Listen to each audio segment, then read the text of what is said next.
আপনারা দেখছেন ২১শে টেলিভিশন।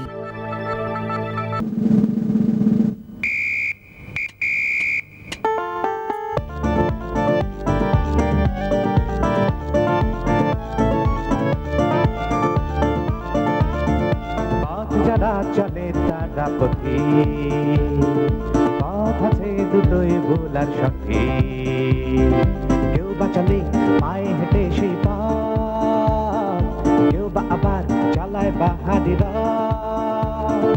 আমরা শুধু দেখে দেখে পথ চলি, পথের পাঁচালি, পথের পাঁচালি, পথের পাঁচালি নয় বিভূতির পথের পাঁচালি, পথের পাঁচালি এত শুধু পথের পাঁচালি, পথের পাঁচালি একটু মিটে পথের। সুপ্রিয় দর্শক মণ্ডলী, সবাইকে জানাচ্ছি অনেক অনেক প্রীতি এবং শুভেচ্ছা। পথে পথে পথ চলতে চলতে আজ আমরা হাজির হয়েছি দেশের প্রান্ত সীমায় ১২ আউলিয়ার দেশ চট্টগ্রামে। সমুদ্র এবং পাহাড়ের যুগপত সৌন্দর্য উপভোগ করবার জন্য বন্দরনগরের শান্ত স্নিগ্ধ পরিবেশে আপনাদেরকে জানাচ্ছি সাদর আমন্ত্রণ। আমরা ঠিক করেছি আগামী কটা দিন আমরা এখানেই কাটাবো এবং এখানকার মানুষদের সাথে প্যাচাল পারবো। চলুন এক নজরে দেখা যাক চট্টগ্রাম শহরকে।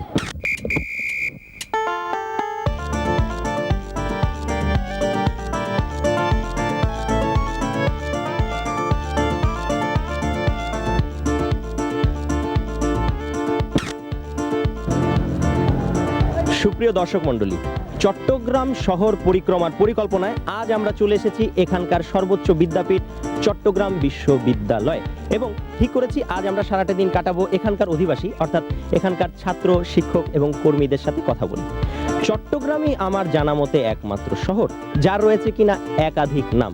কেউ বলে চাটগা, কেউ চাটিগা, কেউ চিটাগং, কেউ বা আবার চট্টগ্রাম। চলুন এই নাম নিয়েই এদের সাথে একটু কথা বলি। আপনাকে একটা ছোট্ট প্রশ্ন করব, সেটা হলো চট্টগ্রাম তো অনেক বড় শহর, কিন্তু নাম হলো এটা চট্টগ্রাম, তো গ্রাম কেন? এটার মানে কি? চট্টগ্রামের নামটা এরকম হলো কেন চট্টগ্রাম? অর্থাৎ চট্টগ্রাম একসময় গ্রাম ছিল, এই কারণে তখন এই কারণে নামের পিছিয়ে একটা গ্রাম চলে আসছে আর কি। এখন তো শহর হয়ে গেছে, চট্ট শহর নাম হওয়া উচিত ছিল না? হ্যাঁ, উচিত তো ছিল, কিন্তু গ্রামই হয়ে গেছে, রয়ে গেছে না? হ্যাঁ, পুরনো ঐতিহ্য আর কি। আমার মনে হয় প্রথম থেকে এটা ছিল চলো আমরা গ্রামে যাই। আচ্ছা, এই প্রথম থেকে যেহেতু এটা ছিল, এখনো গ্রাম রয়ে গেছে। কারণ এটা মনে হয় ওজনটা মনে হয় গ্রামে মাপা হয়েছে পুরো শহরটার, এই জন্য মনে হয় গ্রাম মনে হয় নিক্তিতে মাপা মনে হয়েছে। হয় আর কি। বাংলাদেশটাই তো একটা গ্রাম, সুতরাং এই চট্টগ্রাম শহর হলো গ্রাম। তাহলে তো ঢাকা গ্রাম, ফরিদপুর গ্রাম, পুরো গ্রাম নিয়ে এই শহরটা, তাই চট্টগ্রাম। ক্যাটেগরিটা মনে করি পুরো বাংলাদেশটা একটা গ্রাম, আমরা অরিজিনটাকে ধরে রাখছি। আপনি কিছু? অরিজিনটাকেই ধরা হয়েছে, গ্রামের আমাদের যে অরিজিন ওটা দিয়ে চট্টগ্রামটাই ধরা হয়েছে। হ্যাঁ হ্যাঁ ইয়া হ্যাঁ ইয়া হ্যাঁ ইয়া। এ ধরনের গদবাঁধা প্রশ্ন করে আমি যে একটুও স্বাচ্ছন্দ্য বোধ করি না, এটা তো আপনারা ভালো মতোই জানেন। চলুন ফর্মে ফেরা যাক এবং হেনাদেরকে করা যাক কিছু আজগুবি প্রশ্ন। বিদ্যালয় আর বিশ্ববিদ্যালয় এই দুটার মধ্যে তফাৎ কি মনে করেন? অবশ্যই অনেক তফাৎ রয়েছে। বিদ্যালয় হচ্ছে একটা প্রাইমারি একটা ইনস্টিটিউশন, আর বিশ্ববিদ্যালয় হচ্ছে যেখানে আপনার বিশ্ববাসীর চর্চা করা হয়, মহান জ্ঞানের চর্চা করা হয়। তো বিদ্যালয়ে জ্ঞানের চর্চা করা হয়? অবশ্যই করা হয়, কিন্তু সেখানে একটা সীমিত লিমিট আছে, কিন্তু এখানে কিন্তু আপনার সার্বজনীন অর্থাৎ সারা বিশ্বকে নিয়ে এখানে চিন্তা করা হয়। আচ্ছা, বিদ্যালয় হলো ছোট আর বিশ্ববিদ্যালয় অনেক বড়। এটাই তফাৎ। হ্যাঁ, বিশ্ববিদ্যালয়ে স্বাধীনভাবে পড়া যায়, বিদ্যালয়ে স্বাধীনভাবে পড়া যায় না। স্বাধীনভাবে পড়া যায় না কেন? এখানে খরা, টিচারের শাসন, আচ্ছা, এখানে তো যে কোনো ক্লাস না করলে অসুবিধা হয় না। বিদ্যালয় হচ্ছে একটা ক্ষুদ্র গণ্ডির মধ্যে, আর বিশ্ববিদ্যালয় হচ্ছে একটা বৃহৎ ধারণা, একটা বৃহৎ ধারণা নিয়ে এটা পরিচালনা হয়, এইটাকে বিশ্ববিদ্যালয় বলা হয়। মানুষ পড়াশোনা কেন করে আপনার কি মনে হয়? আমার মনে হয় মানুষ পড়াশোনা করে কারণ মানুষের পড়াশোনা, আমাদের যে বেসিক কিছু নিড আছে, খাদ্য, বস্ত্র, বাসস্থান, সেই সঙ্গে কিছুটা বিলাসিতা এবং প্রেম করার কিছু স্ট্যাবিলিটি, এই জন্য পড়াশোনা করে। কাঙ্ক্ষিত লক্ষ্যে পৌঁছানোর জন্য। কাঙ্ক্ষিত লক্ষ্যে পৌঁছানোর জন্য। যে আপনার কাঙ্ক্ষিত লক্ষ্য? আমি একজন সাংবাদিক হব। জার্নালিস্ট হবে না, সাংবাদিক? হ্যাঁ, জার্নালিস্ট, সাংবাদিক একই কথা। আচ্ছা, পড়াশোনা করছি নিজেকে জানবো, দেশকে জানবো, তারপর সব কিছু বোঝার জন্য, মানে এই আর কি জানাশোনার জন্য মোটামুটি। চট্টগ্রামকে ভালোবাসেন? হ্যাঁ। কেন ভালোবাসেন? কি পছন্দ আপনার চট্টগ্রামে? যে পাহাড়, পর্বত, সমুদ্র সব কিছুই পছন্দ। এক্সকিউজ মি চট্টগ্রামের তো সব কিছুই আমার ভালো লাগে, যেমন যেখানে আমার এখানে জন্মভূমি, জন্মভূমিকে যদি না ভাসে তো মানুষ হতে পারে না। ওকে ওকে ওকে।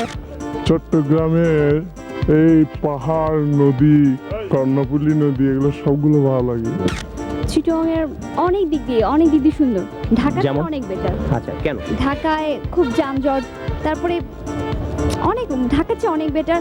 প্লাস এখানকার কি বলবো অনেক ব্যক্তিরাই খুব প্রতিষ্ঠিত। চট্টগ্রামের এই যে পরিবেশ, এনভায়রনমেন্ট, হিলট্যাক, পাহাড় ঘেরা, সবুজ শ্যামল সুন্দর একটা পরিবেশ, এবং বাংলাদেশের মধ্যে সেকেন্ড সিটি, কমার্শিয়াল সিটি। চট্টগ্রামে পোর্ট আছে, আমাদের চিটং ইউনিভার্সিটি পরিবেশটা দেখেন সো নাইস, এই কারণে চট্টগ্রামে ভালোবাসি। পরিবেশ ভালো, মেইনলি পরিবেশ, কারণ এরকম পরিবেশ মনে হয় আমি পাবো না। চোর পালালে বুদ্ধি বাড়ে, তো চোর পালালে বুদ্ধি কেমন করে বাড়ে, কেন বাড়ে? চোর পালালে বুদ্ধি বাড়ে, কারণ বুদ্ধি মানুষের প্রথম দিকে উঠে আসে না, মাথায় মেমোরি কাজ করে না। যখন চোর চোর যখন পালিয়ে যায় তখন এই করতাম, সেটা করতাম, এমন করলে চোরকে ধরতে পারতাম, তখন বিভিন্ন ধরনের বুদ্ধি চলে আসে। এটা মানুষের ভুলের কারণেই হয়, এটার কারণেই বুদ্ধিটা আসে। আমাদের যত সম্পদ আছে এই সব কিছুকে আমরা আমাদের কন্ট্রোলে রাখতে চাই। এই কন্ট্রোলে রাখতে রাখতে আমাদের যে তার প্রতি যে দায়িত্ববোধ, এই দায়িত্ববোধ হঠাৎ হয়তো একটু গাফলতি করলাম, শুধু চোর চুরি করে নিয়ে গেল। তখন আমাদের কাছে কষ্ট হয়ে উঠলো যে আমি যদি এই পদ্ধতি অবলম্বন করতাম তাহলে এটা চুরি হতো না। কারণ তখন বুদ্ধি আসে না আর কি। আমরা তখন যখন চুরি করতে থাকে তখন বুদ্ধি আসে, বুদ্ধি আমরা তখন কি করতে হবে এটা বুঝে পাই না আর কি।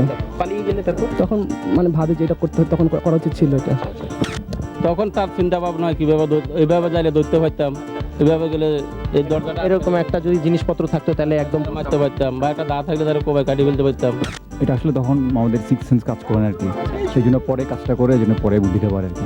আগে যখন আমরা এই সময় কাজটা করতে হবে তখন আমরা নার্ভাস থাকি, কাজটা করতে পারি না, এই জন্য যখন পালিয়ে যায় তখন আস্তে আস্তে সুস্থ মাথায় চিন্তা করি, তখন এই কাজটা করা উচিত ছিল।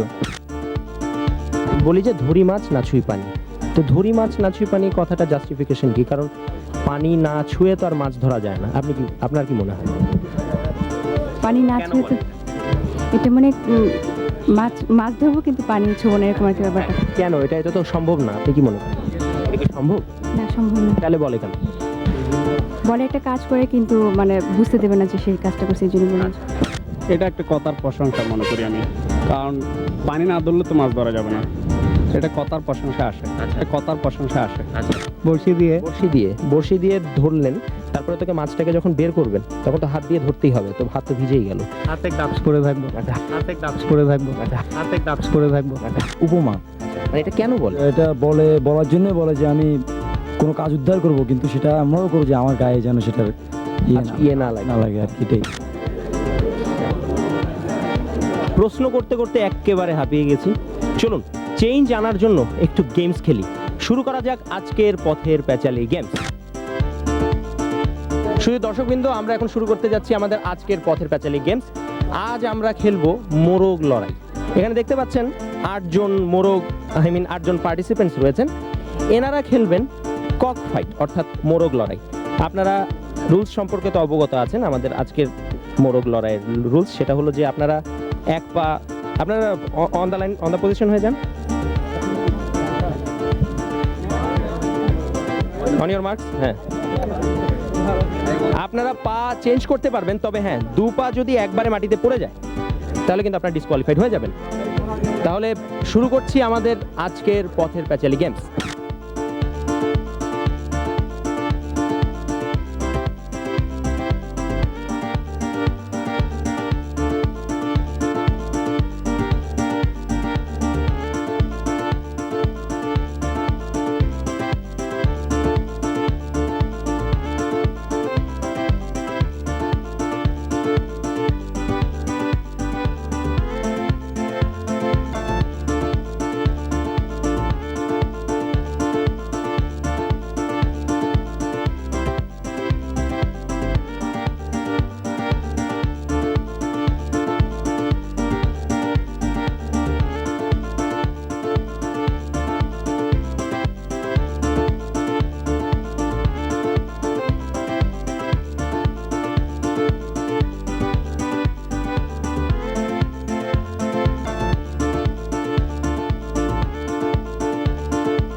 অতি শক্তিশালী ধূর্ত কিছু মোরগের লড়াই আমরা দেখলাম এবং শেষ পর্যন্ত যিনি সবচেয়ে বেশি ধূর্ত এবং শক্তিশালী ছিলেন তিনিই আমাদের আজকের মোরগ লড়াইয়ের বিজয়ী।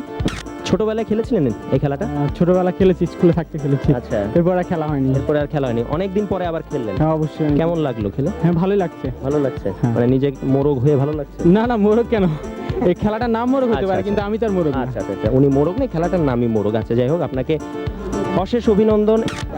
মোরগ জুয়েলের জন্য রইল আকর্ষণীয় মুরগি।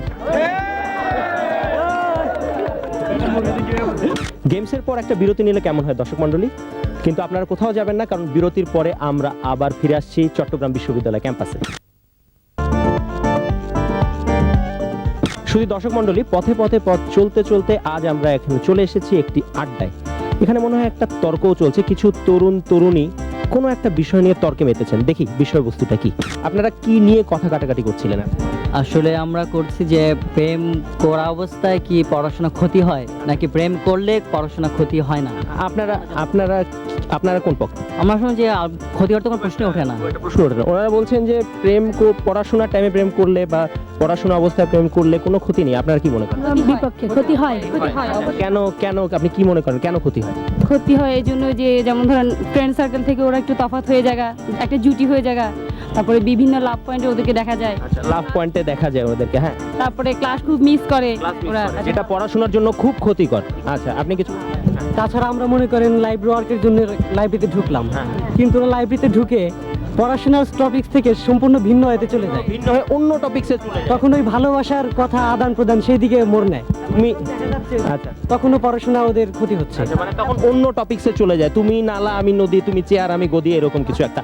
আচ্ছা, আপনাদের আপনাদের কি মতামত? যে মানে ভালোবাসা তো জীবনের অংশ। জীবন বাদ দিয়ে তো আর পড়ালেখা হয় না, অতএব পড়ালেখা চলবে, ভালোবাসাও চলবে। আচ্ছা, ওনারা খুব দৃঢ় প্রতিজ্ঞ যে পড়াশোনাও চলবে, ভালোবাসাও চলবে। আপনার কি বলবেন? কি বলবো, এটাকে স্লোগান টাইপের যদি আমরা বলতে পারি তো আরো খুব ভালো হয়। ব্যাপারটা হচ্ছে এরকম যে ভালোবাসাও চলবে, নদীর স্রোত যেভাবে প্রবাহমান চলতে থাকে, ভালোবাসাটাও চলবে, পড়াশোনাটাও চলবে। কারণ এমন তো অনেক আছে যে পড়াশোনা করেও সে ভালো রেজাল্ট করছে, আবার প্রেমও করছে, এরকম আছে অনেক আছে, আমাদের ফ্রেন্ডদের মধ্যে অনেক আছে। আপনি বলছেন এমন কোনো কথা নেই যে পড়াশোনা করলেই যে মানে প্রেম করতে পারবে না, এমন কোনো মোটেও কোনো ব্যাপার নেই। আসলে সত্যি কথা বলতে কি, যখন আমরা প্রেমে পড়বো তখন পড়ার টেবিলেও ওই দেখা গেছে প্রিয়ার ছবি, প্রিয়াকে নিয়ে জল্পনা কল্পনা না, আসলে অ্যাকচুয়ালি কিন্তু এইটাই। হ্যাঁ, এটাও ঠিক না। আমার মনে হয় যেন প্রেম করার ফলে যে মেন্টাল স্যাটিসফ্যাকশনটা আসে, ওইটা থেকে কিন্তু পড়াশোনাটা অনেক ভালো হতে পারে। হয়তো এটা হতে পারে আপনার হচ্ছে না। মানে ওনারা বলতে যাচ্ছেন যে প্রেম করলে এক ধরনের মেন্টাল স্যাটিসফ্যাকশন বা অনুপ্রেরণা পাওয়া যায়। আপনি কিছু বলছেন? হ্যাঁ, ওনারা বলতেছেন স্যাটিসফ্যাকশন আসে, ঠিক আছে, মানলাম স্যাটিসফ্যাকশন আসে।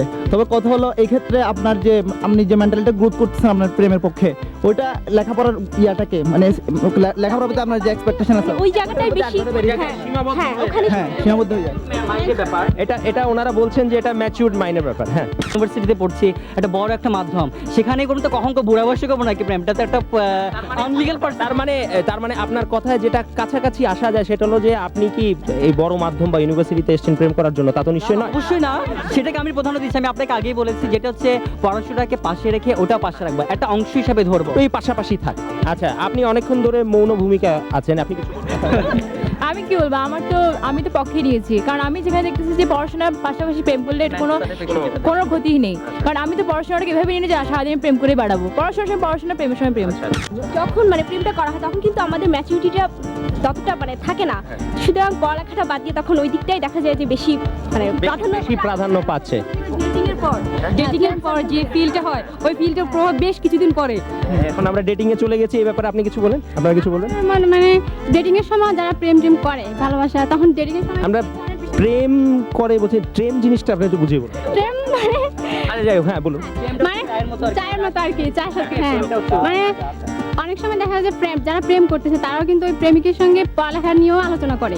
হ্যাঁ, এই বিষয়টা কিন্তু যারা স্টুডেন্ট তাদের মধ্যে মাস্ট আসে। হ্যাঁ, যারা ভালো মানে আমার মনে হয় যে এই জন্য মনে হয় যে এটা পজিটিভ, প্রেমটা পজিটিভ। এইটার সম্ভাবনাটা খুব কম। এখানে মূল ব্যাপারটা শুরু হয়ে যাবে যে প্রেমিকার হয়তো এনথিজম নিয়ে সে পড়ার টেবিলে বসছে, কিন্তু পড়ার টেবিলের কিছুক্ষণ পরে দেখা যায় পড়ার টেবিলের সামনাসামনি হয়ে গেল, তখন দেখা যায় কিছুক্ষণ পরে মান্নাদের গান চলতেছে, নাহলে তপন চৌধুরীর গান চলতেছে। তপন চৌধুরী অথবা মান্না দে। ওনাদের মনে হচ্ছে প্র্যাকটিক্যাল অভিজ্ঞতা আছে, আর ওনাদের মেন্টালিটিটা ওই ধরনের যে পড়তে বসলেও চিন্তা করতে হবে, খেতে বসলেও চিন্তা করতে হবে, এটা কিন্তু সব ক্ষেত্রে উচিত না এবং এটা আমরা মানি না। আমরা যখন যুক্তিতর্কে নামবো সেখানে প্র্যাকটিক্যাল প্লাস কিছুটা আউটডোর নলেজ থেকেই আমরা যুক্তিতর্কে নামবো। এনজয় করার জন্য অনেকে করে, অনেক ইমোশনাল যেটা কাজ করে, স্বাভাবিক আমাদের একটা কি বলবো বয়সন্ধিকালে ব্যাপার যেটা চলে আসে, কিন্তু আমরা ইউনিভার্সিটিতে আছি, সব আমরা মাইন্ড গ্রোথ করবে, তো আমরা নিশ্চয়ই চিন্তা করবো যে একটাকে যখন ধরবো ভালো করে ধরবো, এটাকে আমরা একটা কি বলবো রিয়েলিটিকে ম্যানেজ করার জন্য সেটাকে আমরা একটা হালতু পালতু হিসেবে একটা ধরতে পারি না। একটাকে যখন ধরবেন তো ভালো মতো করে ধরবেন, আর খাবলা ধরতে পারেন। আচ্ছা, খুব রেয়ার পার্সন এই জিনিসটা অনুভব করতে পারে। ম্যাক্সিমামই ওই যে প্রেমে পড়লে যেটাকে বলে হাবুডুবু খাওয়া, যে সব কিছু বাদ, মানে ওইটারই পিছনে সারাক্ষণ সময় ব্যয় করে, ওকে কি গিফট দেওয়া যায়, কি করা যায়, কিভাবে সুন্দর হওয়া যায়। ওনারা বলছেন যদি কেউ প্রেমে পড়েন তাহলে ম্যাক্সিমাম সময়টা পড়াশোনার পিছে না রেখে তার পিছেই রাখা হয়, তো এই জন্য পড়াশোনার ক্ষতি হচ্ছে। আমি বলতে চাচ্ছি যে প্রেম জিনিসটা এখানে এসে আমরা যখন ভার্সিটিতে আসি তখন আমরা যাই করি চিন্তা করে করি, হ্যাঁ অবশ্যই আমরা খারাপ কোনো কিছু করতে জানি, অতএব এখানে প্রেমটা মানে পজিটিভ, লাইফের ক্ষেত্রে পজিটিভ। যে পড়াশোনা যখন শেষ করে ফেলবো আমরা, তখন তো সেই এইজই থাকবে না প্রেম করার, তো তখন কি হবে? আসলে হ্যাঁ, প্রেম বয়স মানে না, প্রেম তার বয়স মানে। ওনারা বলছেন প্রেম কিন্তু বয়স মানে না। আপনারা বলেছেন যে আমি ওনার কথা মানতে রাজি, যদি উনি যদি বলে যে আমি 80 বছর বয়সে বিয়ে করবো প্রেম করবো, তাহলে আমি ওনার কথা মানতে রাজি, কিন্তু আপনি এ ব্যাপারে কি করবেন কিনা আমি তাহলে উনি যে বলছে আশেপাশে বাদ মানে না, উনি যে এখন যে করবেন এটা তো কোনো প্রমাণ নাই, তাহলে যে আমাদের পক্ষে চলে আসছে কথাটা। এতক্ষণ আমরা একটা জমজমাট বিতর্ক দেখলাম, এতক্ষণ বিতর্ক চললো, কিন্তু কারোর মুখ থেকে মনে হয় সত্যি কথাটা আমরা বের করতে পারিনি। আসলেই এখানে কে প্রেম করছেন এবং কে করেননি আমরা কিন্তু বের করতে পারিনি। বিতর্কের খাতিরে এনারা হয়তো অনেকেই সত্যি কথা বলেছেন, অনেকেই মিথ্যা কথা বলেছেন, কিন্তু এভাবে যদি বিতর্ক চলতে থাকে তাহলে চলতেই থাকবে। সুতরাং আমরা আজকের এই চমৎকার বিতর্কের সমাপ্তি টানছি এবং বিতার্কিক যারা রয়েছেন পক্ষের এবং বিপক্ষের, তাদের সবাইকে পথের প্যাচালির পক্ষ থেকে শুভকামনা এবং অভিনন্দন। আমরা এতক্ষণ একটা চমৎকার বিতর্ক শুনলাম, এবার একটু গান শুনি কেমন? এই বুঝি হয়ে এলো সন্ধ্যা, ভাবি শুধু কি জানি কি মন্দা, পাখিগুলি নিরে ফিরে চলছে, গানে গানে কি যে কথা বলছে, ওই দূর আকাশের প্রান্তে 7 রঙা মেঘগুলি উড়ছে। কিছু পলাশে নেশা, কিছু বাজা পাই মেশা, তাই রে সুরে সুরে রঙে রসে জাল বুনি, রুচি মম ফাল্গুনি,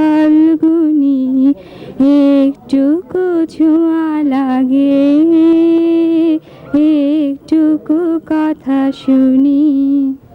আমি আগে ঠিকানায় আছি, সময় করে এসো একদিন, দুজনে কিছুক্ষণ বসে পাশাপাশি লা লা লা।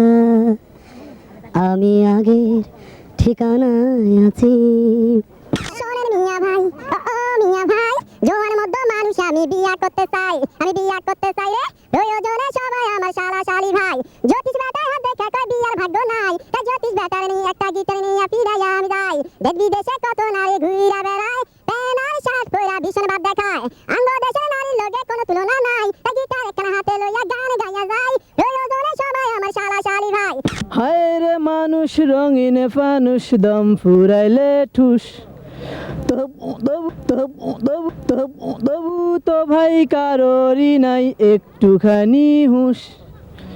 হায় রে মানুষ রঙিন ফানুষ, হায় রে ফানুষ রঙিন মানুষ। পূর্ণিমাতে ভাইসা গেছে নীল দরিয়া।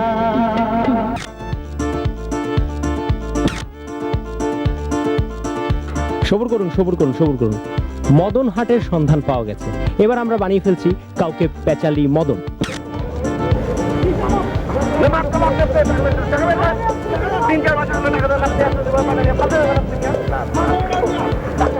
শেষ হয়ে গেছে।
ওনার বন্ধু কিন্তু এখন আসেননি। আচ্ছা, আপনার বন্ধু তো পালিয়ে গেল, ব্যাপারটা কি? সে ভয়ে আতঙ্কে হয়ে পালিয়ে গেছে। আচ্ছা, ভয় তো ও পেয়েছে, তা আপনিও তো নিশ্চয়ই পেয়েছিলেন একটু। পেয়েছি। কি মনে হয়েছিল আপনার, কি ব্যাপার? এই সমস্ত মানে শহরে মানে এরকম অনেক কাজ হয়, তাই আমি মানে একটু ভয় পেয়েছি। আচ্ছা, যে কি ব্যাপার, কারা ধরলো? আমি তো কোনো সময় কাউকে টাকা দেইনি, যা যে বলছে তাকেও তো চিনি না, তাই না? জি। আচ্ছা, ঠিক আছে। আপনার নাম? আমার নাম মোহাম্মদ নূর করিম। মোহাম্মদ নূর করিম। মোহাম্মদ নূর করিম হচ্ছেন আমাদের আজকের পথের প্যাচালির প্যাচালি মদন, এবং প্যাচালি মদনের জন্য রয়েছে পথের প্যাচালির পক্ষ থেকে এই সামান্য উপহার। আপনাকে অশেষ ধন্যবাদ। ধন্যবাদ। প্যাচালি মদন মোহাম্মদ নূর করিম। সুপ্রিয় দর্শক মণ্ডলী, সময় শেষ হয়ে গেছে। আজ আমরা সারাটা দিন কাটালাম চট্টগ্রাম বিশ্ববিদ্যালয়ে চমৎকার পরিবেশে, চমৎকার কিছু মানুষের সাথে। আগামী অনুষ্ঠানে আবার দেখা হবে বন্দর নগরীর কোনো এক জায়গায়। এই কামনায় আমি দেবাশিস বিদায় নিচ্ছি। খোদা হাফেজ।